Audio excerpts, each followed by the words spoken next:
సందర్భంలో అట్లా చేస్తున్న వాళ్ళని వారించలేకపోయిన పోలీసులు అక్కడే ఉన్నారు. సరే వాళ్ళకి పర్మిషన్ ఉందా లేదా ఇది సెకండరీ.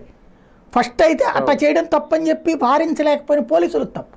రెండవది అంతవరకు అది అక్కడ అల్లు అర్జున్ తప్పని నేను అనుకోను.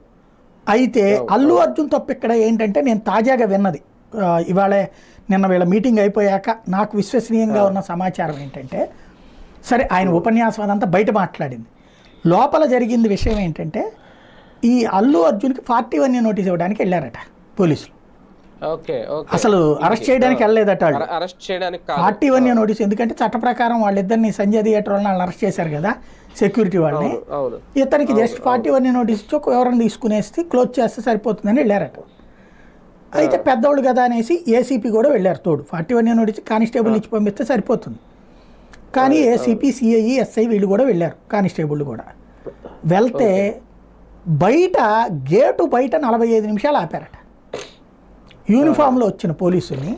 అదేదో ఈ డెమిగార్డ్ గారిని చూసి వీరి దర్శనం చేసుకోకపోతే వాళ్ళు ధన్యులు కాలేరని ఆపేశారట బయట. ఆ తర్వాత లోపలికి వెళ్ళాక కూడా అల్లు అర్జున్ బయటికి రాడంట, అల్లు అరవింద్ బయటికి రాడట, ఈ బౌన్సర్లు ఆడ కూర్చొని అడ్డంగా ఉంటారట, లోపలికి పోనీరట. ఆ లాన్స్లో కనీసం కుర్చీ కూడా వేయకుండా దాదాపు 1.5 సేపు నుంచోబెట్టారట. మొత్తం 2.5 గంటలు వీళ్ళు అక్కడే ఉన్నారు.